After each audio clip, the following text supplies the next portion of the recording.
Baik, salam dan selamat siang untuk kita semua. Bapak Kepala Desa Lami yang kami hormati, Bapak Ketua BPD bersama anggota yang berkesempatan hadir yang sama kami hormati, Bapak-bapak dosen dari Unimor bersama rekan-rekan yang hadir yang sama kami hormati, Ibu Ketua Tim Penggerak PKK Desa Lami yang sama kami hormati, Bapak Sekretaris Desa bersama teman-teman perangkat yang sama saya hormati, Bapak Babin Kamtibmas yang sama juga saya hormati. Singkatnya, kita semua yang hadir pada kesempatan pagi hari ini untuk mengikuti kegiatan pelatihan akuntabilitas pengelolaan dana desa pada Desa Lami, Kecamatan Bikomi Selatan, Kabupaten Timur Tengah Utara tahun 2021 yang sama saya hormati. Untuk memulai dengan kegiatan kita pada pagi hari ini, tentu kita akan mengawalinya dengan doa. Untuk itu saya mohon kesediaan Ibu Jerry untuk memimpin kita dalam doa.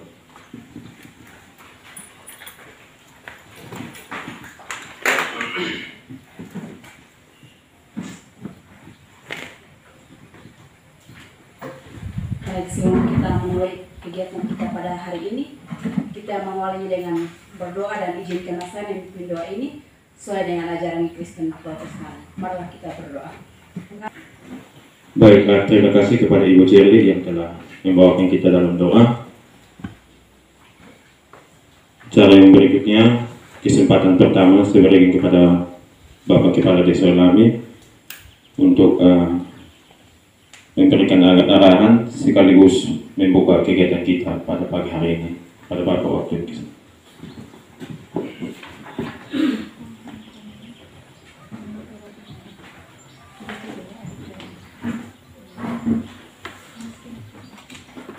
Baik, selamat siang untuk kita semua. Bapak Frans yang saya hormati, Bapak Andri juga yang saya hormati,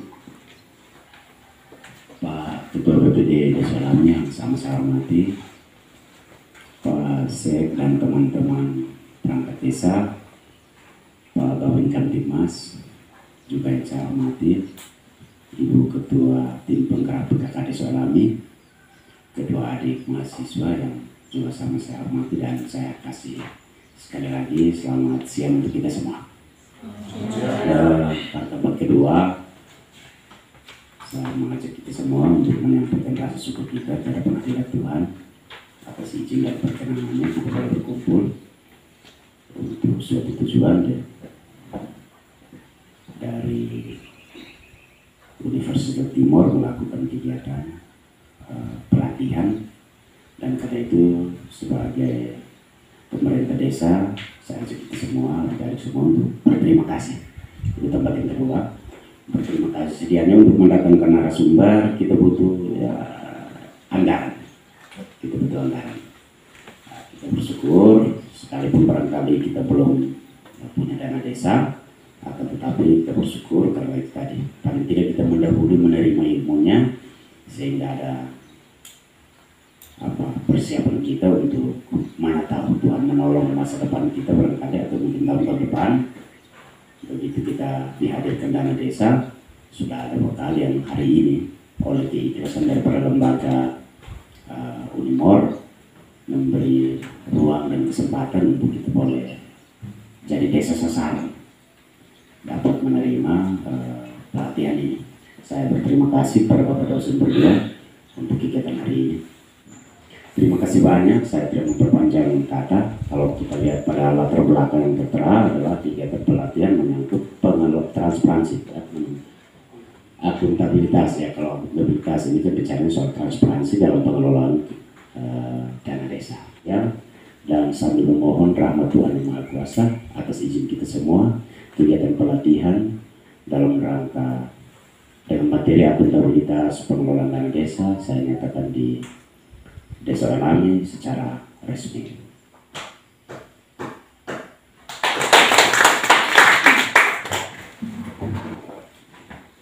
terima kasih kepada Bapak Kepala Desa Welami yang telah memberikan arahan sekaligus membuka kegiatan kita pada kesempatan pagi hari ini, siang hari ini. Kesempatan yang berikut, saya langsung saja memberikan kepada Bapak-Bapak dosen dari Unimor untuk langsung menyampaikan materi. Kepada Bapak-Bapak dosen, saya memberi kesempatan.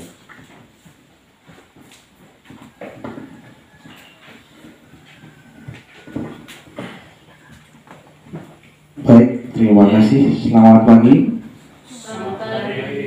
Sebelum saya memulai, saya ucapkan terima kasih buat Bapak Desa dan semua perangkat, termasuk Bapak Ketua BPD yang ada sini, yang sudah berkenan menerima kehadiran kami dari Unimor. Kami hadir di sini untuk setidaknya berbagi sedikit pengalaman terkait bagaimana teman-teman di Desa Welami punya dasar, punya ilmu sedikit untuk kemudian ketika tadi doanya Bapak Desa mudah-mudahan diaminkan dalam waktu dekat kemudian dipercaya desa. Bagi saya dikasih tugas oleh Bapak Henry untuk membawakan materi terkait perencanaan dan penganggaran dana desa, ya kan? Perencanaan dan penganggaran dana desa. Saya tidak mau baca berita, tidak mau lihat TV atau dengar cerita tiba-tiba Bapak Kepala Desa Welami ada urusannya dengan yang namanya kasus hukum. Nah, makanya kami hadir di sini untuk memberikan sedikit pengalaman atau mungkin ilmu sedikit lah, untuk kita bisa menjaga-jaga jangan kemudian kita nasibnya sama dengan teman-teman di desa yang lain. Yang terbentuk tidak membuang banyak waktu, saya pikir lebih baik kita diskusi daripada kita ini. Saya memulai saja dengan materi yang mudah-mudahan saya bisa membawanya. Kalau tidak bisa ditolong oleh Bapak Desa dan teman-teman yang lain. Ya kan, ibaratkan kita harus butuh yang namanya kerja sama. Baik. Materi saya hari ini adalah perencanaan dan penganggaran keuangan desa. Dari dua pokok bahasa, bagaimana desa melakukan yang namanya perencanaan, juga desa melakukan yang namanya penganggaran. Jadi dua hal ini, mari kita lihat dulu. Yang pertama adalah bagaimana tahapan-tahapan dalam sebuah perencanaan keuangan desa, pengelolaan keuangan desa.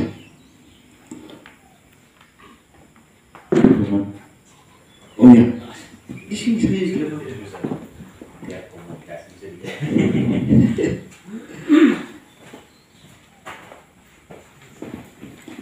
Yang pertama, soal perencanaan itu pasti ada kaitannya dengan yang namanya dua hal, yaitu RPJMDes atau rencana pembangunan jangka menengah desa, kemudian baru turunnya ke RKP, rencana kegiatan pemerintah desa,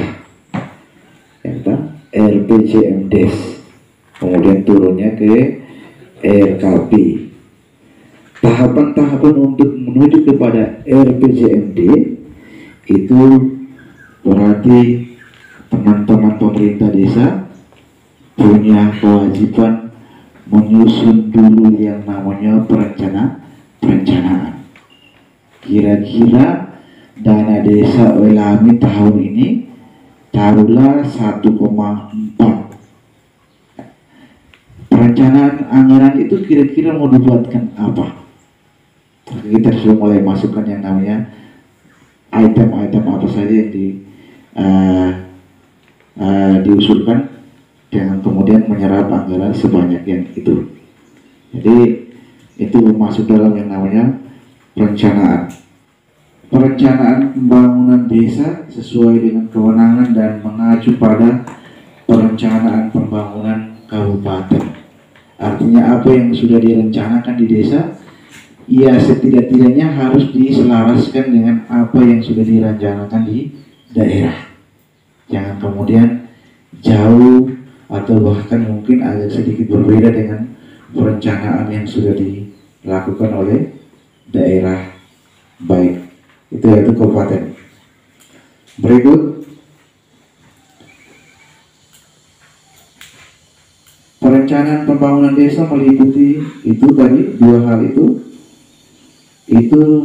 RPJMD itu jangka waktunya untuk 6 bulan ke depan. RPJMD itu harus dilakukan dengan jangka waktu 6 bulan ke depan. Itu sudah harus dilakukan. Berikutnya lagi, RKP desa merupakan penjabaran dari rencana pembangunan desa. RKP itu berarti turunannya dari RPJM desa. Apa yang sudah direncanakan, maka turunannya langsung masuk pada yang namanya rencana kegiatan. Apa yang akan dilakukan oleh teman-teman di Desa Welame itu berarti masuknya pada tahapan yang namanya RKP. Jadi hari ini ada Bapak Desa yang perangkat, Bapak BPD dan para tokoh masyarakat, ada juga tadi disampaikan ada ibu-ibu dari PKK ya, PKK itu juga terlibat. RKP itu paling sedikit memuat tentang beberapa hal. RKP itu memuat tentang beberapa hal. Hal yang pertama adalah evaluasi pelaksanaan RKP desa tahun sebelumnya. Kalau misalkan hari ini Desa Welame sudah menerima dana desa, maka tahun depan ada yang namanya dilakukan evaluasi tentang mata anggaran tahun ini. Itu harus dilakukan oleh desa.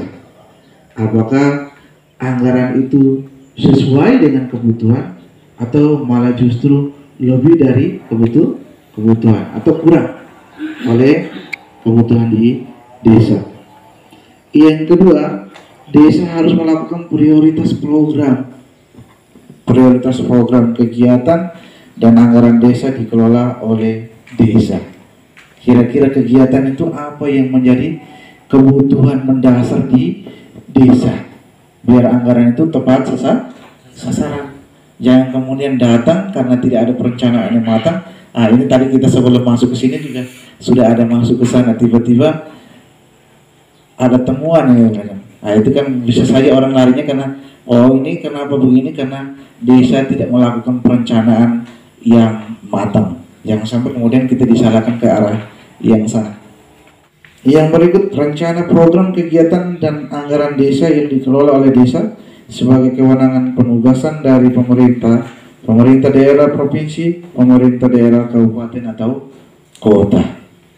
Itu adalah dana-dana semacam dari dana kerjasama dari ada pemerintah pusat memberikan bantuan ke Desa Welame, provinsi memberikan bantuan ke Desa Welame, bahkan mungkin dari kabupaten juga memberikan bantuan dana pembangunan di Desa Welame.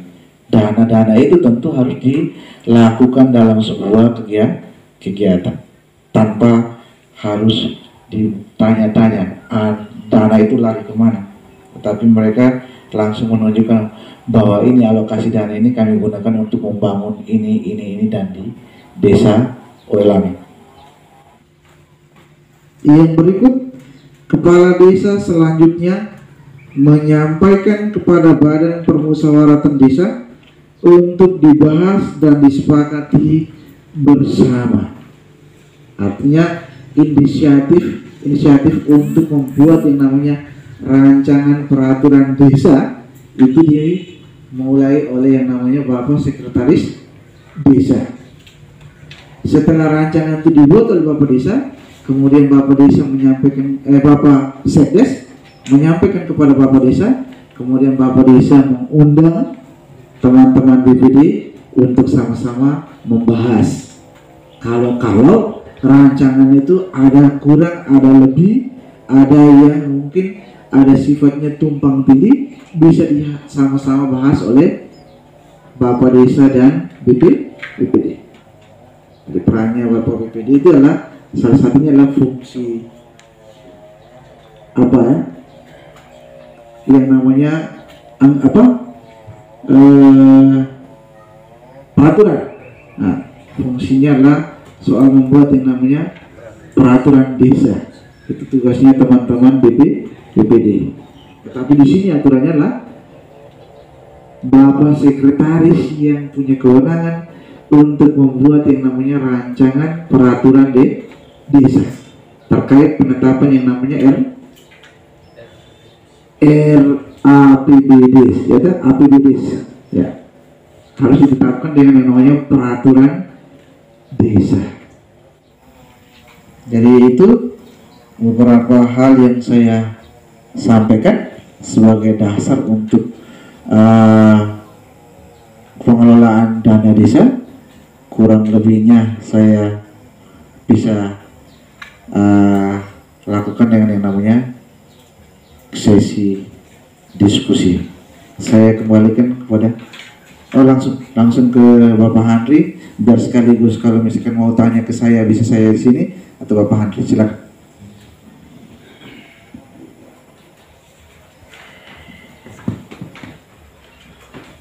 Oke, baik. Terima kasih. Supaya jangan tegang, kita santai dulu ya, Bapak Desa. Mohon maaf, bisa sambil minum air. Saya mendahului Bapak Desa nih, karena biasanya yang tegang-tegang itu tidak bisa bertahan lama. Saya takutnya mengantuk, lemas. Ya, ya Bapak Desa. Biar kita rileks lah. Saya takutnya sebentar karena sudah jam 12 nih. Ya. Yang saya hormati Bapak Desa Lami beserta perangkat desa, Bapak Polisi, Bapak Babinsa, serta kalaupun ada beberapa masyarakat. Ya, terima kasih atas kesempatan kerjasama kita Bapak Desa, sudah memberi ruang juga buat kami dari dosen FISIP Unimor untuk kita sama-sama di sini. Saya paham, saya tahu bahwa secara teknis ini merupakan pekerjaan perangkat desa, Bapak Desa, tetapi kami di sini, ya ruang kami di sini adalah kita kolaborasi. Jadi kami teori, prakteknya pelaku langsung ya Bapak-Bapak Ibu sekalian. Jadi saya kira apa yang kami sampaikan hari ini itu sudah menjadi pekerjaan sehari-hari dari Bapak Ibu Desa. Jadi bukan hal baru lagi, hanya penyegaran-penyegaran saja. Dan juga tentunya materi ini penting karena secara data TTU sudah cap merah dalam bagaimana pengelolaan dana desa. Sehingga kemarin juga saya sempat ditelepon oleh LSM Lakmas karena mereka sekarang mau membuat kegiatan-kegiatan berkaitan dengan pengelolaan dana desa. Itu. Ya, terima kasih. Berikut tadi Pak Frans sudah menyampaikan materi terkait bagaimana kita mengelola desa, pengelolaan keuangan desa. Itu dari tahap awal, dari proses perencanaan, pelaksanaannya sudah disampaikan oleh Pak Frans. Ya, perlu saya tambahkan bahwa ya, kepala desa untuk menjadi calon kepala desa untuk menjadi seorang kepala desa tentunya memiliki visi dan misi. Dari visi misi kepala desa itulah nanti disesuaikan juga dengan visi misi dari daerah. Nah, sehingga dia sinkron nanti. Nah, dari situ tahapan berikutnya baru turun dari visi misi kepala desa itu, lanjutannya adalah di rencana pembangunan jangka menengah desa, RPJMDes. Dari RPJMDes setiap tahun adanya, tadi Pak Frans sudah sampaikan, adanya RKP. Tahun pertama RKP ini, tahun kedua lanjutan sampai berakhir 6 tahun masa jabatan seorang kepala desa. Ya, kira-kira secara umum itu. Nah, di sini setelah tadi kita sudah mendengar bagaimana mengelola keuangan desa. Nah, sekarang kita juga akan melihat bagaimana supaya kita bisa terhindar dari korupsi. Nah, materi saya kali ini adalah bagaimana pentingnya pendidikan anti korupsi bagi aparatur desa. Latar belakangnya kita harus tahu bahwa kata korupsi itu lahir dari bahasa Latin, namanya corruptio. Dari bahasa Latin sampai bahasa yang kita gunakan sekarang ini, korupsi itu sebenarnya diambil dari bahasa Belanda. Nah, bahasa Belanda itu namanya corruptie. Nah, dari bahasa Latin, bahasa Belanda. Dari semua undang-undang dasar pun kita, undang-undang dasar, undang-undang hukum, itu semua dasarnya adalah undang-undang Belanda yang digunakan. Ya, jadi mau tidak mau kita harus paham bahwa kalau orang bilang ya peraturan copy paste dari peraturan yang lama, kebijakan copy paste dari kebijakan yang lama, hanya dirubah sedikit-sedikit, direvisi, ditambah, dikurangi. Ya karena dari dulu sistem kerjanya seperti itu.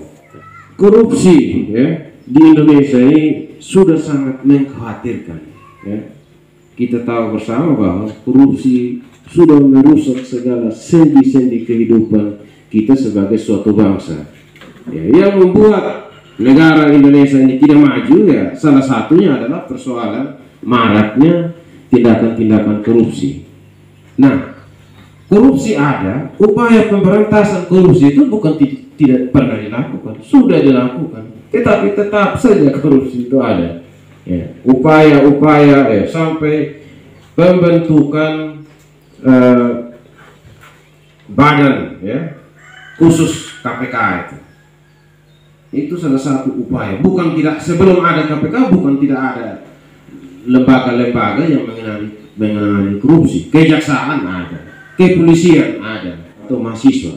Nah, pendidikan anti korupsi ini seluruh jajaran pemerintah itu perlu dilakukan. Elemen-elemen jajaran pemerintah pusat maupun daerah sampai di tingkat desa perlu dilakukan karena berkaitan dengan pengelolaan tadi. Pengelolaan tentunya di situ ada anggaran, ya, sehingga pendidikan anti korupsi ini harus terus dilakukan. Nah, sekarang kita lihat pendidikan anti korupsi itu pengertiannya adalah usaha sadar dan terencana untuk mewujudkan proses belajar mengajar yang krisis terhadap nilai-nilai anti korupsi. Jadi pengertian dari pendidikan anti korupsi itu adalah sadar dan terencana untuk mewujudkan proses belajar mengajar yang kritis terhadap nilai-nilai anti korupsi. Jadi kita sekarang secara sadar dan kita melakukan perencanaan supaya kita tahu nilai-nilai anti korupsi itu apa. Pada dasarnya korupsi terjadi karena adanya faktor internal dan faktor eksternal. Jadi dua faktor itu korupsi itu terjadi. Dari internal sudah pasti karena ada niat.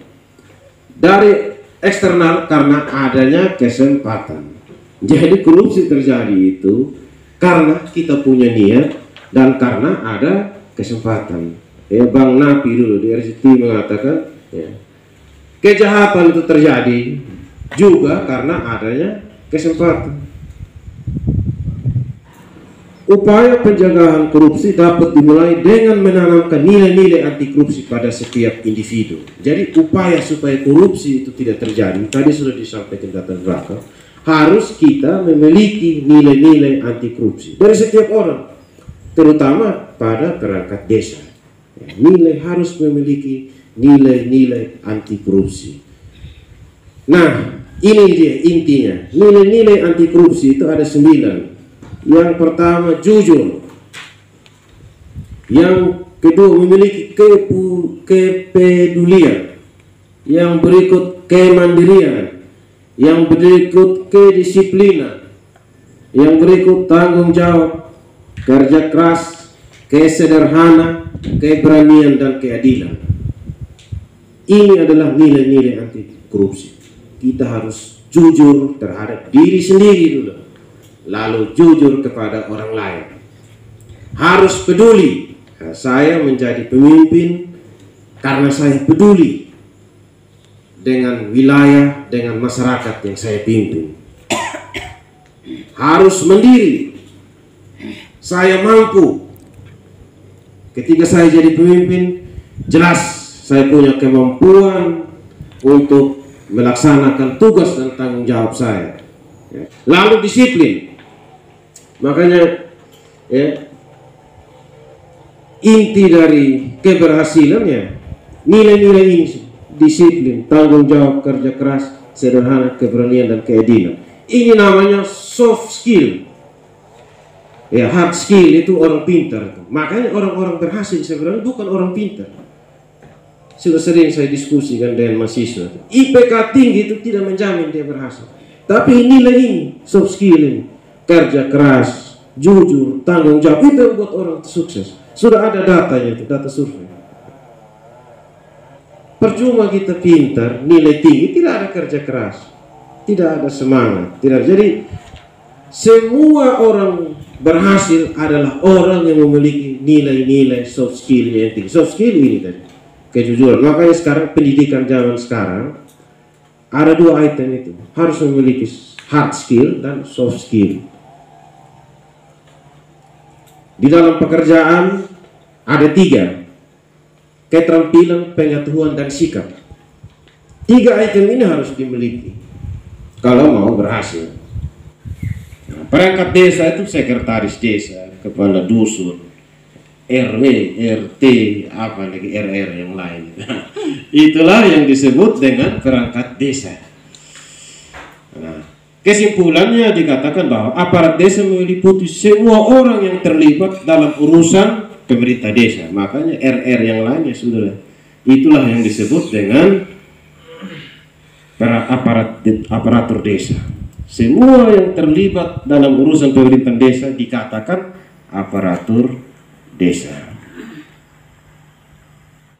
Ya, saya kira kurang lebih ya ini yang bisa kami sampaikan, kami berbagi ya, saya dan Pak Frans ya, mengucapkan terima kasih kepada aparat desa yang sudah memberi ruang dan kesempatan kepada kami. Dari sini bukan kami maha tahu, tapi kebetulan saja kami ya membawa beberapa teori dan pengalaman-pengalaman sudah dilakukan oleh Bapak Ibu hanya di sini supaya kita mendeteksi memang hal-hal mana yang untuk kita antisipasi supaya nantinya tidak kita lakukan sehingga kita tidak terjerat. Terjerat itu terjilat, kalau kita orang PTTW jilat itu taruh di leher talinya itu habis ini mati sudah. Orang gantung diri tidak ada yang selamat. Yang selamat gantung diri di bawah pohon tomat saja. Kalau gantung diri ya mati semua. Ya, sekian dari kami ya. Kalau ada beberapa hal yang perlu kita diskusikan ya, sudah hampir jam 1 juga, silakan ya. Kami beri kesempatan ya Bapak moderator ya. Ya langsung saja ya, ada 2 orang 3 orang yang mau bertanya, kami kesempatan. Setelah itu ya kita selesai sudah. Biar langsung ya Bapak moderator. Kami persilakan kalau ada pertanyaan bisa ditujukan kepada Pak Frans atau saya, kami beri kesempatan.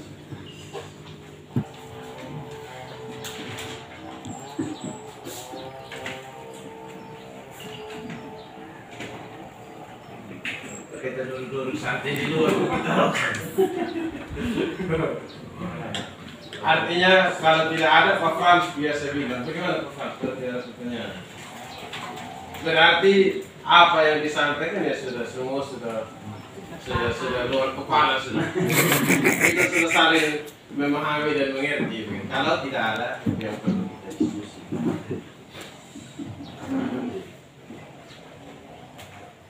Kami ucapkan terima kasih kepada Bapak-Bapak dosen dari UNMOR yang telah membawakan materi bagi kami. Kami bilang kami sangat bersyukur karena kami belum memiliki dana desa, tetapi kami sudah didahului dengan materi-materi yang ada. Untuk itu kita akan melangkah ke acara yang berikut.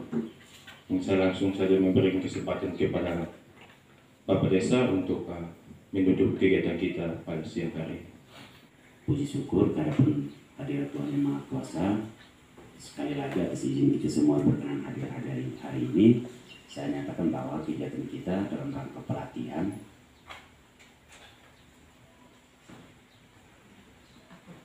tentang akuntabilitas dalam pengelolaan dana desa dari Universitas Timor melalui Prodi Fakultas Visipol, kami nyatakan hari ini ditutup secara resmi. Sekian dan terima kasih untuk kita semua.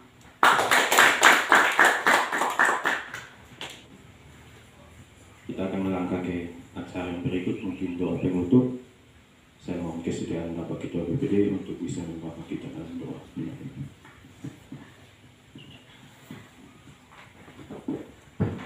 Baik Bapak Mama, sebelum kita meninggalkan ruangan ini, kembali saya mengajak kita untuk satu hati dalam doa. Namun izinkanlah saya untuk memimpin doa ini dalam ajaran saya, yaitu Kristen Protestan.